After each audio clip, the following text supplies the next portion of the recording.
besties. What up, everybody? I just realized I can't see. How are you?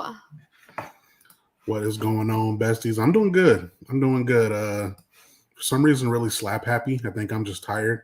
Oh, yeah. But it's gonna be a great show tonight because I've Yeah. been laughing for no reason. So Yeah, there you go. Sounds good. I'm feeling good. Welcome, besties. I hope you've had a good week. We are back at it again. We are here to chat about Monday Night Raw. I'm the one that controls this board, so I see who the chatters are. So you all right with that? Jeffrey's here. Hi, how are you? What up, Jeff? Matthew, it's nice What's to up, Matt? see you. Oh my gosh. Yes. DB. I just did my eyebrows. I hope they're acceptable for you. Okay, let's see. Can you see this better? This is fun. Okay. What is going on?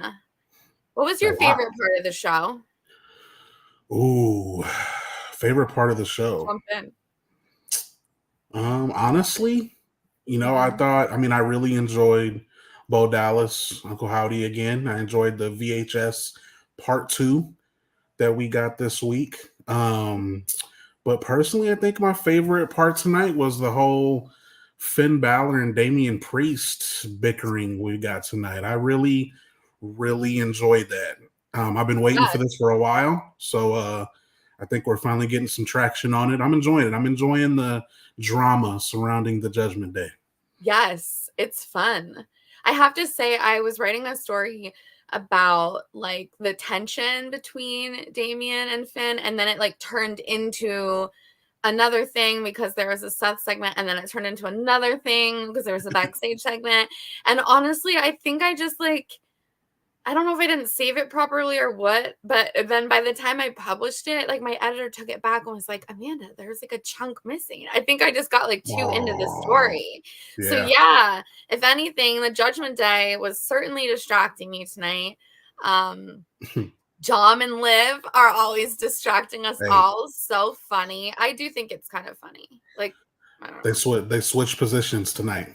They did. Yeah. Liv had a cute t-shirt on. Is that one you can buy? Is that a real WWE shop one? I should look. Because her t-shirt tonight was Liv's on top again or something. But it was like the same as Rhea's, but with Liv instead. So that's fun. Yeah. That was a good... Is that your favorite part of the show? You mentioned that pretty quick. I mean, that was fun. I think my actual favorite part of the show is the main event, though. That was another one that I kind of, I was probably paying less attention to writing than I should be because it was quite a good match. It was nice to see those guys get, so the main event segment was the last slot of the Money in the Bank ladder match for the men's side of things. The women's qualifying match happened earlier in the night. We can just tell you real quick. I don't know if you wanted to. Do you want to talk about that at length at all? Or you can go ahead. I mean, we could just do both. So we'll start with the ladies. It was Dakota Kai, Zoe Stark, and Ivy Nile. I really like Zoe Stark. A couple of times in the match was like, oh, Zoe Stark, so good. So I'm excited. She ended up winning, which was super. And so she is the final entrant in the Money in the Bank ladder match. It puts her there with Io Sky, Chelsea Green. I gotta do it on my hands. Io Sky, Chelsea Green, Tiffany Stratton, Naomi, and Lyra Valkyria. Yeah, I got it. Nailed it. What were your thoughts? Yeah, that was a really good match. I was expecting Dakota Kai to win.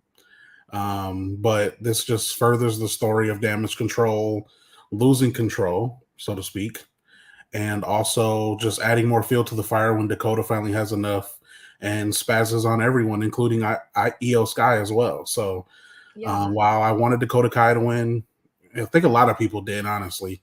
Nothing against Zoe Stark, because in the ring, she's one of the most solid women we have in the division, so it makes perfect sense. I just thought it would have been cool to have Dakota Kai in it just because I thought she deserved a little bit of love as well for her work that she's done. I mean, stepped up big while she was even injured and still remained just as important as she would have if she was wrestling. But Zoe Stark wins, adds to a stacked women's Money in the Bank that literally could go. I could see every woman in that match winning. They all have a story that makes sense. Yeah. And in my opinion, the women's Money in the Bank is a lot more exciting than the men's in terms of who's in it and who could come out on top. I think it's a lot less predictable as well. I do agree. I think it could be anyone, and it wouldn't be shocking or confusing if it were any of them. Mm-hmm. My very favorite, I will say it now. I mean, we will have a different. Hey, besties, guess what? Should we say now? Announce it right now. We are recording a prediction special. Let's go. So you can get all the predictions for both shows is what I'm saying. Nobody told me no, so I'm saying both shows. We're going to do main roster for Saturday, Money in the Bank predictions, and touch on the next night is premium lineup event is Heat Wave with NXT. I'm so excited. That'll be so fun. So we won't spoil all of our predictions, but I do think I think this is a good space to talk about maybe not so much what we think is going to happen, but what we want to happen. I like that. So I do think that what I want to happen and what I also might predict later, but what I genuinely from my heart of hearts want is for Chelsea Green to win. I like that. There is nothing that I want more than a very long, just menacing, just run with that briefcase. I think coming out all of the time. I think just taunting anyone and any opportunity. I also think it'd be kind of fun to have like Piper Niven as her muscle for that. Like that it's not really just Chelsea Green. It's like both of them are kind of cohabitating with the briefcase to make it more threatening. Could be very fun. I mean, come on. Absolutely. There's so many things. There's so many. That's what's so good about it too. That's it right there. I could very much, I would love to see Naomi as well win. So it's hard. Every single person is exciting. Yeah. Who do you want to win? Yeah. I mean, it's like I said, it's a lot less predictable and they all have a story. Yeah, it's true. I mean, Lyra just went to the Queen of the Ring final, so she could very well be, I would say she would probably be the favorite to walk out from our side on Raw. I think she would be, I mean, Io could go back to back, maybe, be the first woman to go back to back Money in the Bank. That's history. But MDB just said it. That's my pick. At least that's who I want to win. She may not win, but I think it's Tiffy time. I think it's pretty hard to go against Tiffany Stratton. That's true. Very quickly becoming one of the most loved women superstars on the roster, and you're not even supposed to love her. Another one that has just organically become a baby face under our eyes. She's supposed to be a heel, but we love her anyway. Her in the ring, she's one of the best. On the mic, obviously, one of the best. Talks the best trash. Her character, it's just Tiffy time. Her character literally might as well come out with the briefcase. So just give her. It's Tiffy in the Bank. I mean, I'm going. That's who I want to win. Like I said though, Naomi, they all have a case. So, but I personally want Tiffy to win. I would say Tiffany Stratton also still probably gets me a bejeweled briefcase, which is what I'm trying to get out of this. So yeah, okay. I'm okay with that. I'm on board with that as well. So we had the qualifying. So the last slot in the men's match. Let's see if I can remember who's already in off the top of my head. It is Andrade, Carmelo Hayes. Yeah. And LA Knight. Yeah. It's like bigger stars than you'd think. Does that make sense? It's like you have to kind of shift your thinking around what this ladder match usually is, because this is very much like these are top stars, like pretty much everyone in it. Who am I missing? I'm missing someone who's in the front of the graphic. Jey Uso. Oh my gosh. No. Yeah, you forgot Jey Uso. Oh Chad Gable. Chad Gable. And now.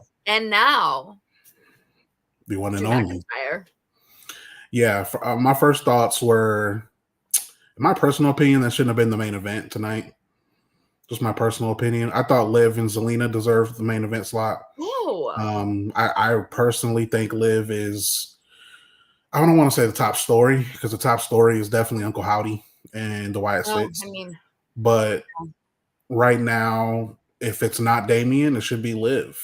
Like, if Damian doesn't have a match, Liv Morgan should be main eventing if she has a match. That's just my personal opinion. Plus, you could have did Dom and Ray earlier in the night. The way that ended, you could have very well just did that earlier and then switched with Liv at the end. I just felt like it being the main event, I think that made it more predictable that Drew McIntyre was winning. I think it's clear now that they're hesitant on pushing Ilja this early. Clearly, obviously, he's one of the best in the ring, but just he didn't win. He didn't go to the final, win the King of the Ring. He's not in the Money in the Bank in the ladder match. So maybe they're taking their time on Ilja, and I think they're still a little hesitant on that. Sheamus really doesn't make a whole lot of sense in Money in the Bank either. So once they announced that was the main event, it made it more predictable. So I was a little upset by that. But all in all, and it's just setting up Drew to get screwed again at Money in the Bank, in my opinion. So we'll see how that goes. It just feels like they're just really like dragging this CM Punk Drew thing to SummerSlam as long as they possibly can. Yeah, that's very true. I mean, I think what's hard is that it can be so unpredictable, but there's also like these predictable routes.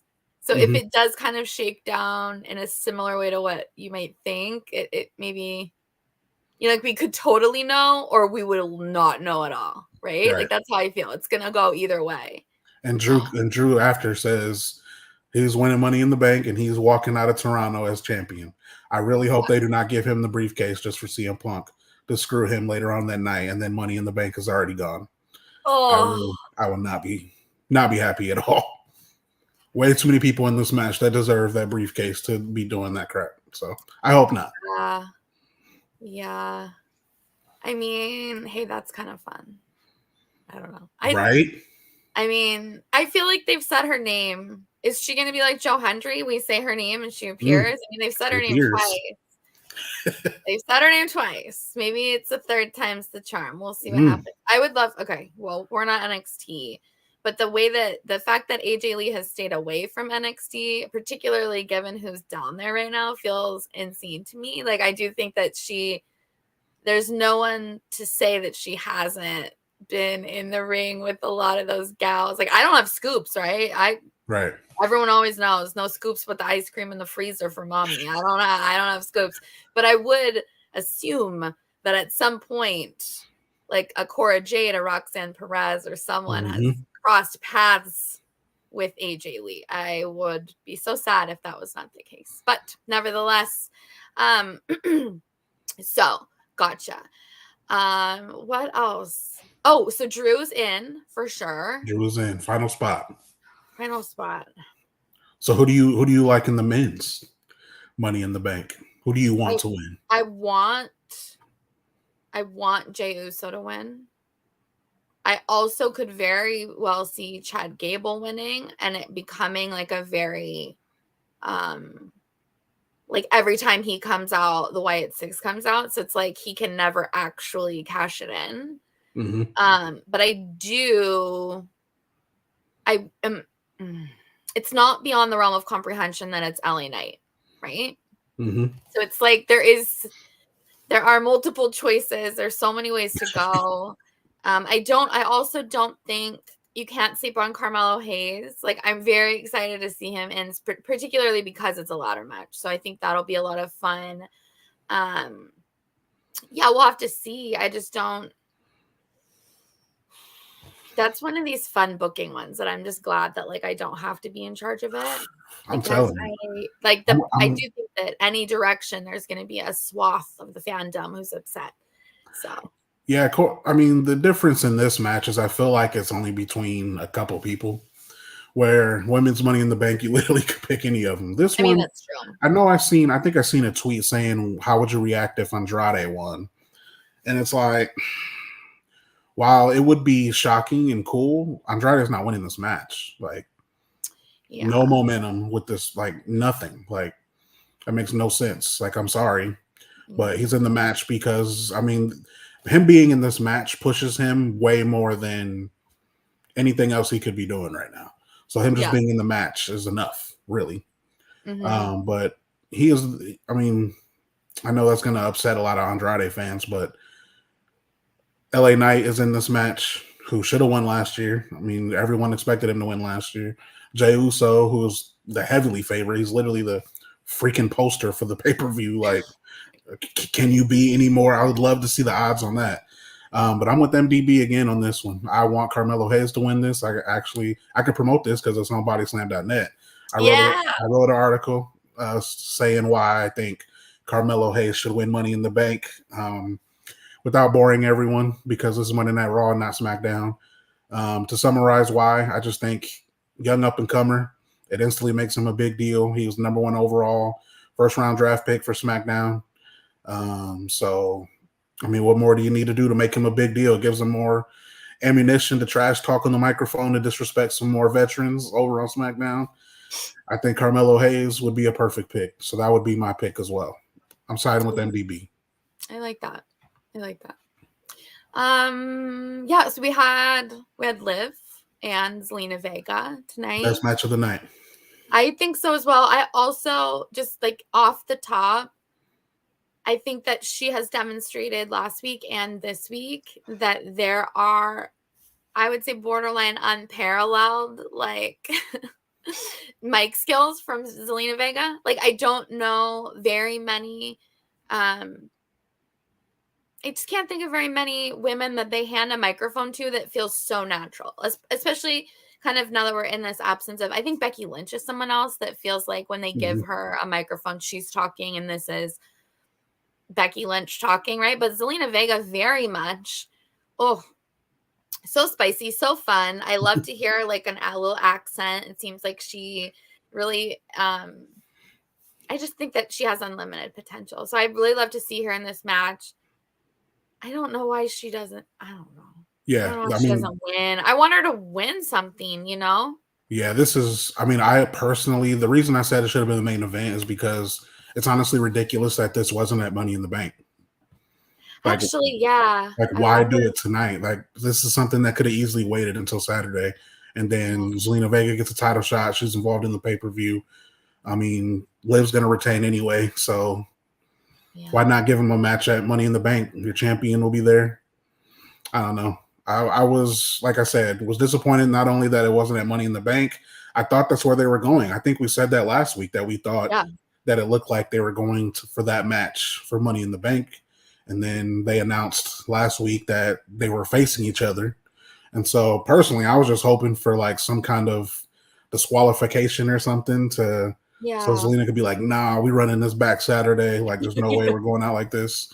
And instead, Liv retains, of course, help from her daddy Dom once again, and switch positions in more ways than one tonight. So, indeed. Shout out. I mean, like I said last week, I'm loving Liv Morgan's character. She's owning it 100%. She's owning this character and owning the women's division right now. I'm really enjoying this run. So for me, Liv Morgan and Zelina Vega get match of the night for me tonight. It was a banger. A lot of moments where Zelina made me think, all right, maybe, like, could she really do this? Like, maybe. And again, like you said, on the microphone is as comfortable as ever. I think being Queen of the Ring might have helped that. And she was, former women's tag champion as well. So she got a little bit under her belt, but definitely match of the night for me. Liv Morgan and Zelina Vega. I loved later when there was Dominic and Ray. I really appreciated that. Then Liv was like, was it during this match? She told Ray, "You're ruining my moment." That was my moment. It was just really funny. I feel like her commitment to the character is so, like, across the board. I think that she's thought about how this Liv would respond to these situations, because she's running this really fun line of being like chaotic sexy, like, fun, just like pops up out of nowhere, maybe will ruin your life, maybe it'll be fine, but also she seems like kind of a psycho. Straight so up. It's this is she's real. She's the one you had to block her number a few times. You're gonna have to get a new number. Maybe you'll have to fake your death or some such, but it gets rough. I mean, to a different town, get a different job. It happens to the best of us. Block on social media. Look, sometimes you got to report and block. Report and block. I'm telling you. Someone told me the other day that the Instagram DMs were the bottom of the barrel of communication. And I was like, I don't know. I DM people on Instagram. You can always DM me, follow us on Instagram. Sure. You can find us. We're both there. My new thing is that it's summertime. So I'm just like, the thirst traps are happening. Send me money. You know what I mean? We've got kids. This is your pitch. This is the time. Body slam. No, slamchats.com. That's right. Okay. That is the subtitle of Monday Night Besties. Heath Slater style. We've got kids. Don't you want to support our kids? Don't you want to make kids happy? If you super chatted $10 right now, we could get a damaged packaging figure from Ringside Collectibles for one of these kids. How many kids do you have, though? 4, right? 3? I got 3. 3? Mm-hmm. Well, there's 5 kids that you could be supporting when you go to slamchats.com and drop us some coins. Okay. If we ever get like $100 in Slam Chats, I'll just bring a trampoline in here and do the show like that. I really don't care. We've got kids. Okay. Thank you. That is the end of the pitch. I still want to see what happens when somebody, yes. Yeah, it was. It was. That's right. Yes, it was. I know you've got $100 to give people. And believe it or not, that ad had nothing to do, or not nothing to do, but that ad had nothing on how many ads we got in that main event tonight. Oh my God. My goodness. Like, was it just me, or like, was there like way too many ads in the main event? There were quite a number of ads. Killing the momentum. I also, so I think it's fun that there is like advertisement integration. I think sometimes it's a little on the nose. So like the Modelo was the sponsor for Ray and Dominic. It was like a little bit like, and also I have always assumed that Xfinity was targeting me with an extremely, extremely targeted Modelo ad, because the one that aired like during the segment is the one that I always get. I don't know if other people get that one, but like that's the one I always get. And I've definitely always thought that it was just at me, because it's just like these, like it's like cute cholas and they're like cheersing, like, yes, drink Modelo, girl, like do it. And so I'm always like, this is just aimed at me. But no, it was also sponsoring Ray and Dom, and it also seemingly sponsored Drew McIntyre's promo on CM Punk, which is pretty good. And I didn't notice myself. My editor told me that one. So I was pleased with that little tidbit of information. That was a fun little Easter egg in there. Yeah, so what else do we have here tonight? We did have Ray and Dom. I feel like it's Ray and Dom. I feel like I've seen Ray and Dom hundreds of times, and I know we haven't. Yeah, I can only witness so much child abuse. Exactly. Before CPS might need to be called.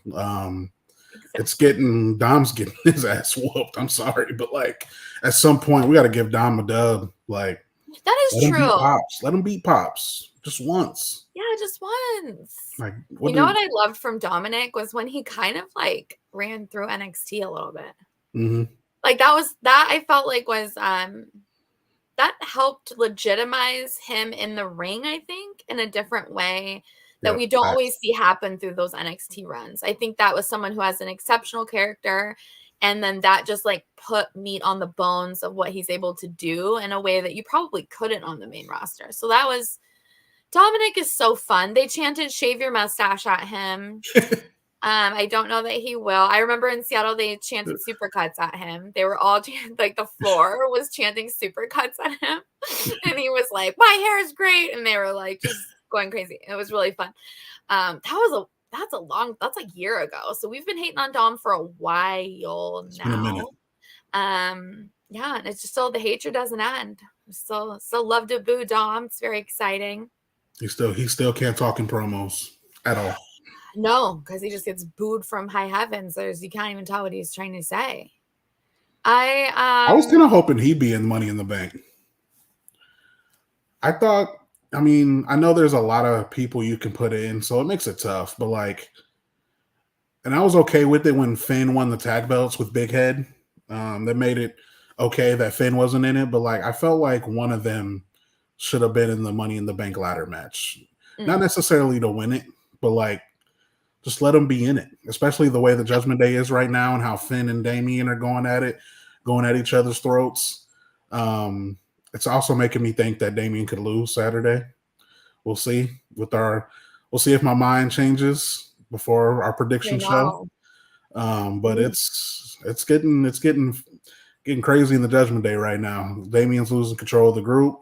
Looks like Finn's ready to take control or create his own. You know, they're not seeing eye to eye on Liv, not seeing eye to eye on anything.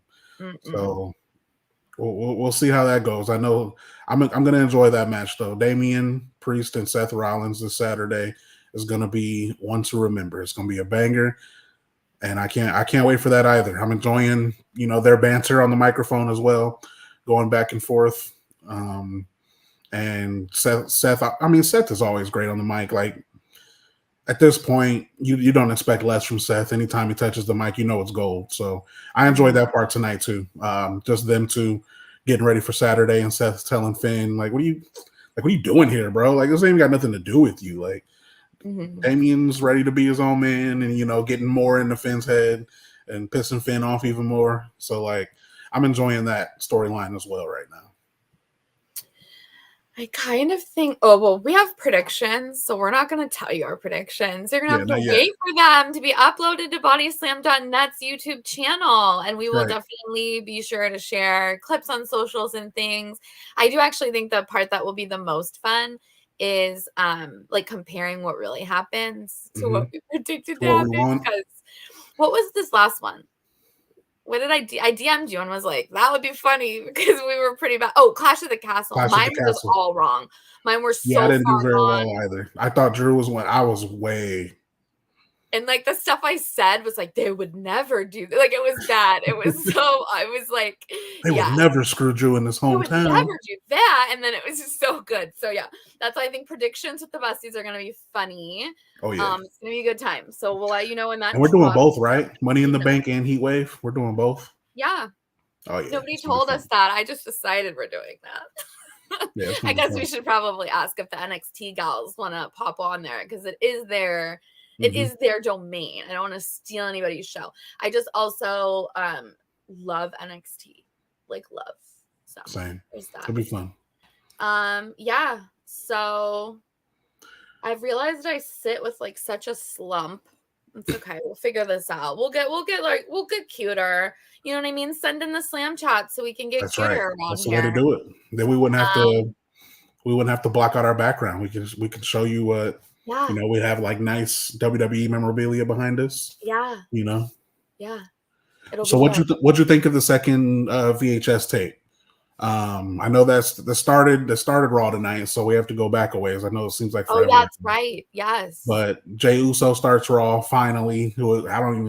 Can't even tell you the last time we got to see him. But Chad Gable comes out and saying, you know, talking his trash. And Chad Gable, get ready to get my family back. Something you couldn't do with the bloodline. And obviously Chad Gable's getting chased all around the arena. With the smoke scares him out of the ring, and he ends up trying to leave, and instead keeps walking right into the rest of the members of the Wyatt Six. And Nikki Cross delivers another VHS tape to the announcer table. And what'd you think? We got Bo Dallas once again. What'd you think of that whole segment too? I did love it. I think that I perhaps did that classic thing where I fantasy booked myself. I worked myself into a shoot, brother, because I did kind of have my heart set on. I had a conversation with my editor, and he had a great pitch, and I don't think he likes me talking about him in the world, so I won't share it. But he told me what he thought maybe was coming down for like a series.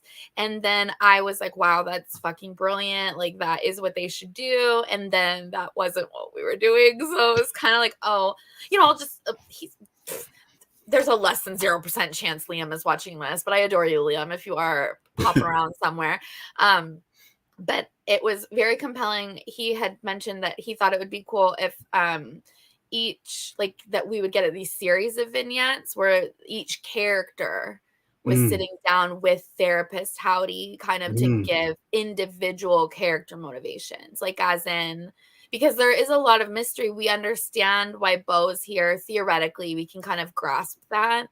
But I think giving each of those other performers an opportunity to, before they make this in-ring return, to show the same capacity that we just saw from Bo Dallas last week, I think would have been a great way to I don't want to say something stupid like silence the detractors, because that's not really what it's about.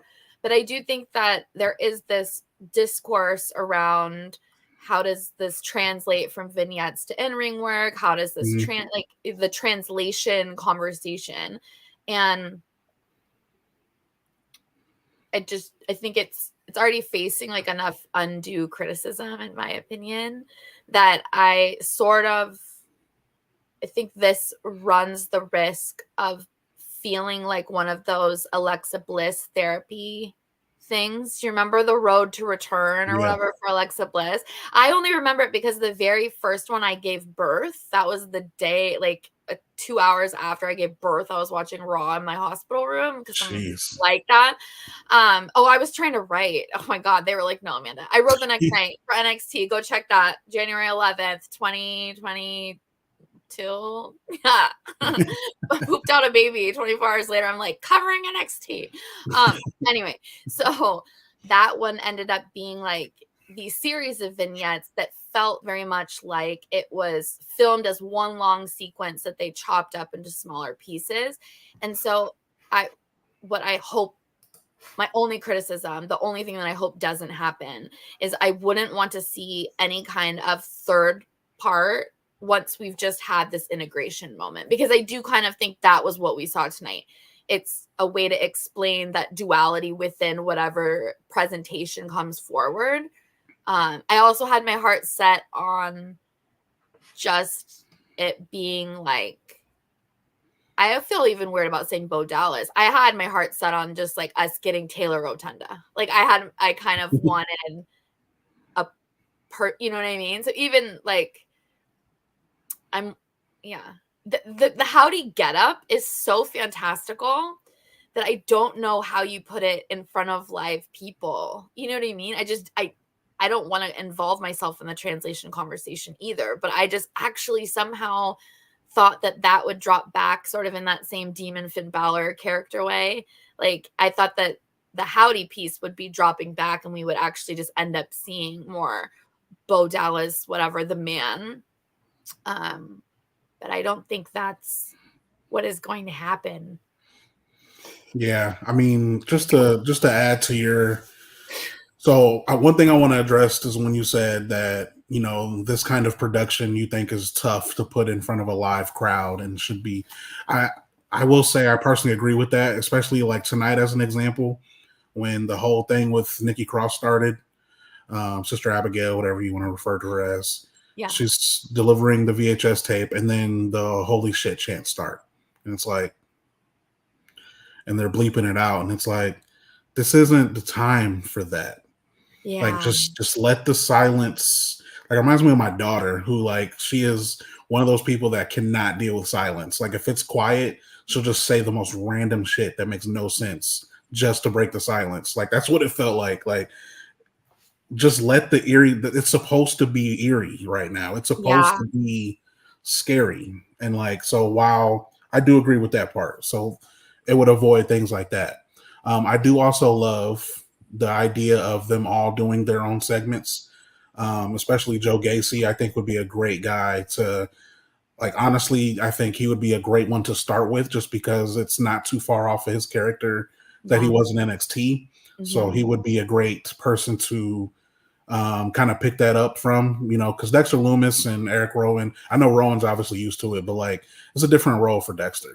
So like, it would be a good way to pick up a little bit from Joe Gacy. So I do love that idea. But I will also say, I think they're doing a good job on making us wait for that. Because what we got tonight, I felt was like, I mean, I don't know exactly what to call it exactly, but like their statement, like their business statement, almost like just talking about how, you know, the Wyatts, the family has been forgotten. I think they said everyone abandoned and wanted to forget about, and says they're, you know, that there are people belittling their own families for personal gain, and they must pay. Who do you think he was talking about? Chad Gable is number one, but it's definitely more people than just Chad Gable. So we did say that, I think we mentioned that last week, that Chad Gable's the perfect first target, so to speak, because, you know, he's bullying, you know, it's kind of like that kind of deal. And, you know, he was the first one taken out very strategically. I mean, and a lot of people were speculating maybe the bloodline could end up eventually being, I mean, belittling your family, turning your back on your family. I mean, bloodline, come on. There was, okay, so now I'm like in on a couple Wyatt Six conspiracies that I do think are just like all of us booking ourselves into a shoot, to be fair. But I think that, remember when we thought we saw Mello like laying there and it was like a little unclear? Yeah. So then when you rewatch it, and then like, I do feel like that information that was shared regarding the fact that none of the bodies or like none of the people that were shown down were actual WWE anyone, like it wasn't anybody, they were all extras. I do think that was something that was put forth on purpose so that we weren't like all speculating about, oh, was that? But I do think they were symbolized, like they were meant to be symbols for those people. So in my mind, that includes Gunther. Mello was there, I feel like. What was the other one that they showed? There was someone else. Because there's Chad Gable, but there was like a fourth. The Chad will let me know. I don't remember the fourth one. I remember. Was there like a fake Triple H? I feel like there was a fake other person that everyone was like, whoa, that's the person. Anyway. But I also thought that everything that applied tonight, even from the beginning, like even the exchange between Jey Uso and Chad Gable, like blah, blah, blah. You know, I think it's you that they should target. No, they should target you. Like you're stealing the Fireflies. Like they were both kind of trying to throw each other under the bus. What is extremely interesting to me is that we also got 2 weeks ago, their initial return was off the back of Jey Uso winning his match to get into Money in the Bank. Yeah. And then they're out again. The one last week seemed much more targeted towards Chad Gable, but she didn't really. They're just kind of threatening Chad Gable. Like nobody's grabbing Chad Gable. They're just psychologically torturing him, which is also a fun detail because if anyone deserves to be psychologically tortured right now, I would say it's Chad Gable. 100%. I might pop off on Chad Gable by the time we get to that backstage segment because I was so infuriated. You like that he asked for help again from Otis and says, you know, you may not want to help me, but who's to say you're not next? Could be Tozawa. Like, come on, bro. Like, okay, let's calm your rage, Amanda. Okay, let's talk about why, just for a moment. Allow me to digress into why Chad Gable is such a fuckface. Okay, not the human. I'm sure the human Olympian father and everything is great. Yeah, 6 reasons why Chad Gable is a fuckface. Okay. I am so infuriated by the exceptional portrayal of a manipulator that he puts on. Narcissist. And like so ridiculous in the gaslighting, so ridiculous in the way that that kind of future faking, just everything about it. It's basically, if you really are irritated by Chad Gable, if his character right now reminds you of someone in your life, that person's probably a bad person. I'm not trying to be rude, but that person's probably a bad person because that is real. There are people that do that. Yeah. But he definitely has behaved in such an abusive way, and we've seen it. So it's not like he can't gaslight us. We've seen it.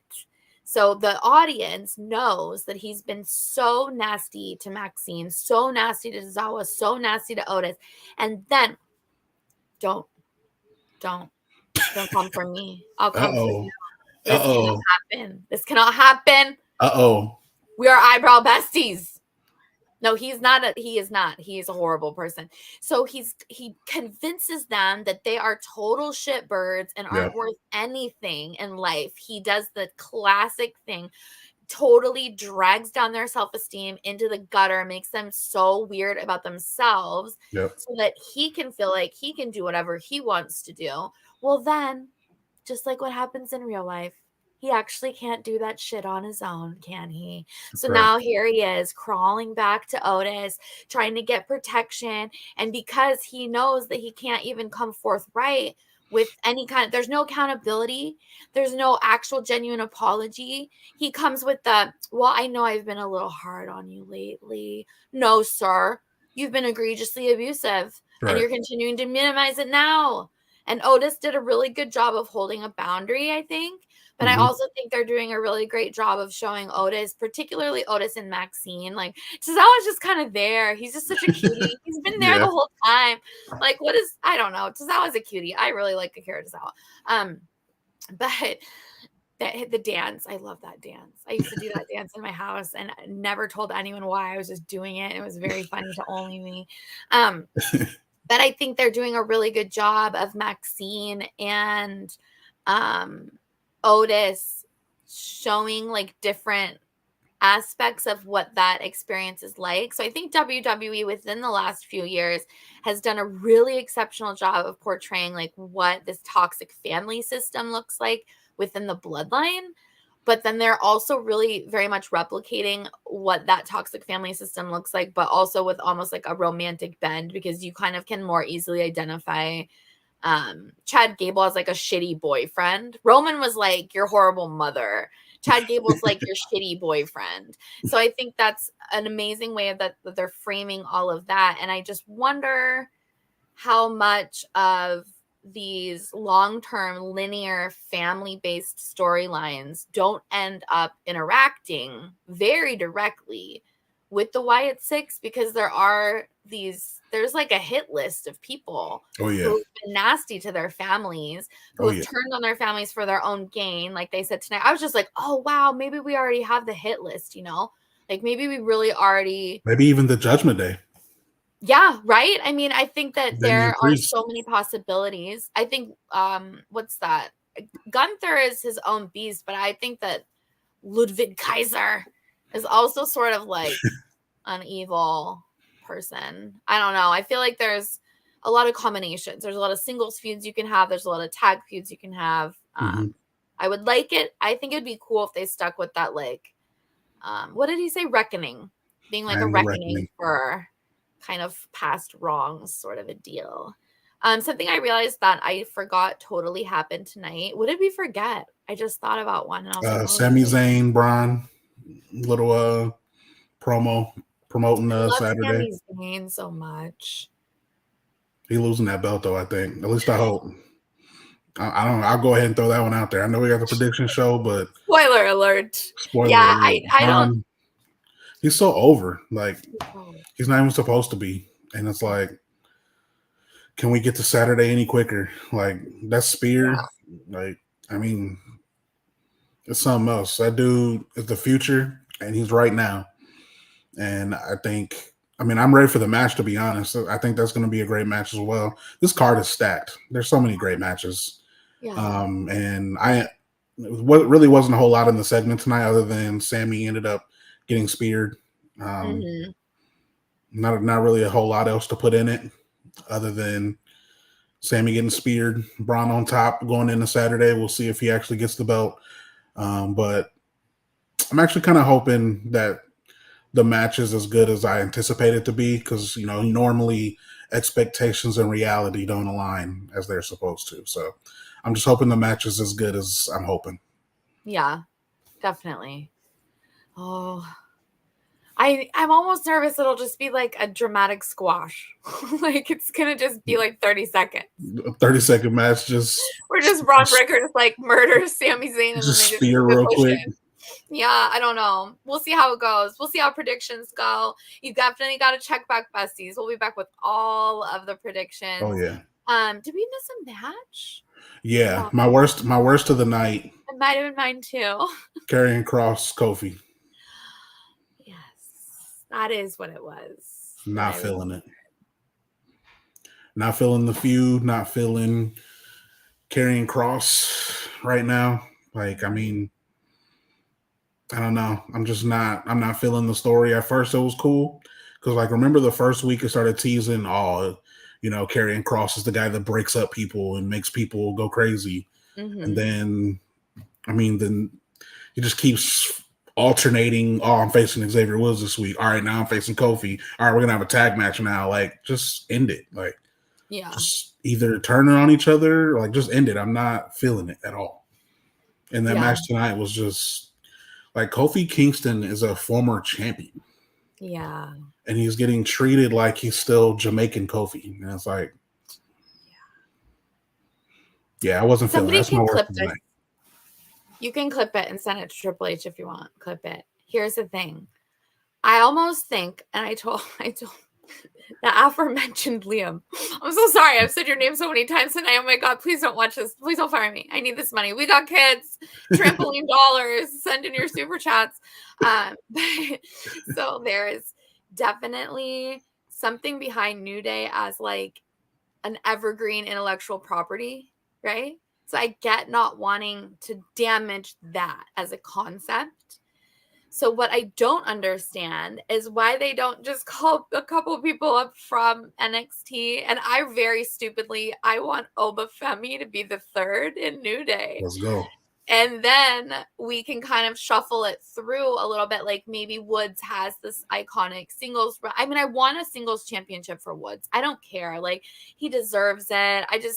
Maybe even go to TNA and grab one of theirs and bring it back. Like, I don't know, but I really want to see Woods with the singles title at some point in his career. And I don't think just everything we know about injuries and everything we know about the fragility of life. I don't ever like the idea of saying like, oh, his time's coming. Like, no, his time's been here. So I would like to see him hold a gold of some kind as a singles like champion, because I do think that he absolutely has the chops for it and is amazing. But if we could get some kind of Menudo situation going on with New Day where we can cycle them in and it gives a little bit of breathing room for Kofi and Woods to actually like do something substantive, because I get where you don't want to tank that as like a fan favorite. That's very much an intellectual property issue at this point, right? Like that's right up on the standard of like Undertaker, Stone Cold. I think New Day is like on that top 10 list of these kind of iconic stables or groups that are potentially not, it's not like The Rock. It's not your grandma doesn't know about it. It might not pass the grandma test, but it certainly passes any test of any kind of, if you've engaged with WWE over the last 15 years, you've seen those guys, right? I think that's probably fair to say. But yeah, I just wish there was something. Oh, I just wish there was something else. I never, you know how it is. I don't like to be negative. I don't like to say things I don't like. But I just don't think the Final Testament works for me. Like, I don't get it. I think Scarlett is so beautiful. I think she's literally one of the most beautiful women on the roster in professional wrestling, period.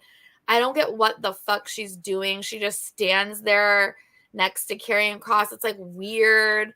I think tonight it was maybe meant to portray that she was like getting sexually aroused by him almost murdering Kofi or something. Like, I feel like that was maybe what I was supposed to get from it, was that she was like hot to trot over him almost murdering Kofi's arm or whatever. But like, I just don't get it. And then Paul Ellering's there, who's just like a gem and we all enjoy but what's happening.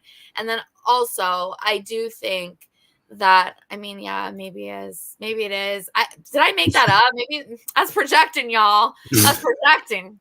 But I think AOP on their own is a pretty formidable tag team. And so this like combo is confusing to me. And oh man. Yeah, we're slap happy tonight. Look, Amanda's got opinions. I've said the F word a couple of times. Yeah, let's get it. A bad influence. Let's get it. Let's go. Telling you. Yeah, that was, so we pretty much have the same segment we really didn't, or part of the show we really didn't care for. That was it. I mean, everything else was fire to me. Yeah. I mean, I would give Raw tonight, I'd give it a B plus. I thought it was a pretty good Raw, especially like it's always tough for shows right before a pay-per-view. So like I try not to get my hopes up too high, with shows leading up to a pay-per-view. And it's gonna be the same for Friday night too. Like I'm gonna try not to have my hopes too high, especially since the Money in the Bank's all filled now. And I mean, I'm not gonna have my hopes very high, but like I thought tonight's Raw was really solid. There was really important segments. Like you said, to recap, if anyone's just joining, Uncle Howdy, Bo Dallas, second VHS tape, which 2 weeks in a row VHS guy myself. I love it personally. I'm loving the VHS part. Also, Damian Priest, Seth Rollins. They're sweetening the pot a little bit with, if Damian loses, he's out of the Judgment Day. Seth can't contend for the title anymore if he loses, right? If he loses to Damian, he can't go after the title while Damian's holding it anymore. I mean, Dom and Liv, Daddy Dom, Liv Morgan. I mean, there's a lot going on, and a lot of it happened tonight on Raw once again, right before Money in the Bank. And like Amanda said earlier, you have to stay tuned to this channel because you ain't getting no predictions tonight because you're gonna have to tune in for the prediction show. Yeah, we're gonna pre-tape it so you can send in your slam chats to Slamchats. Slamchats.com. There you go. I'm kidding. You know what? I looked yesterday. Our playlist has 22 episodes. So we've been doing this a minute. Isn't that cute? That's crazy. And what I told to someone was somebody could definitely just like be such a creep and sit in a basement somewhere with headphones and just listen to our voices like weirdos for 20 hours. Can you imagine? It's so scary. Yeah, okay. So if you're listening to this in a basement somewhere, it doesn't matter where you're listening. You're our bestie and we care about you. And we're so glad you're here. And we are even more glad that you will have an extra opportunity to join us this week. So please do look out on the socials for that. Seriously, follow us on Instagram. Follow us. I am going through a rejuvenating summer. I am resurrecting myself. And I just think that is always a very funny person to be following online. Like, let's be real. These reels or these stories are funny. Like, there's no reason for this amount of cleavage, but it's just happening, you guys. It's just happening. So, and also I love it when people heart it. So, like, I'm not weirded out by that. Heart it all day long. Heart on. Amanda says she out here this summer. Yeah, we're in the streets, girls. We're in the streets. I'm not in the streets. I'm on the sidewalk, but I intend on wobbling over and accidentally falling into the streets. That's right. Okay, guys. Well, we had such a good time with you. It's always. Oh, thank you. Yeah, you follow me on Instagram, so you know W Cleavage. Thank you. Appreciate you. We've got kids, DC. We've got kids. We do. We got 5 babies to look out for in these streets. So whatever mommy's got to do to make that money is what we're going to do. $100. We'll do the show on a trampoline. How much would you charge for you to do your side of the show on a trampoline? A lot more than that. Really? Yeah. Am I selling it short? I mean, just me to get on a trampoline and do a show on a trampoline. Like, yeah, I need more than 100. Oh. Yeah. Okay, we're going to make a GoFundMe. Maybe we can do it. Maybe we can get it done. Like if we do 1,000, wouldn't it be funny? It would be funny as fuck to have an entire post show. Can that be our new thing? That if they give us money, we'll do weird stuff. Because I'll wear a banana costume. You think I care? We've got kids, okay? Before you know it, our show's going to turn into like Fear Factor, though. We're going to be like eating bugs or something for money, like live stream. That's true. Yeah, we'll have to set boundaries. That's true. I won't gobble anything. It's summertime. It doesn't mean it's anytime. That's right. Just summertime. Okay, friends. We love you. We had so much fun chatting with you. I hope you have a great week. I hope you take good care of yourself. Drink your water. Mind your business. Stay in the streets if that's what you want to do. Stay out of the streets if that's what you're trying to do. I support you. And yeah. Okay. Yeah. Take good care. Follow DC. Read all of DC's articles. Retweet them before you read it, so it tells you, do you want to do that? And you go, yeah, I do, because I trust this man. Okay, take good care, besties. We'll see you next week. Take care. Prediction show. Stay tuned in. Prediction show. Don't miss it. Bye.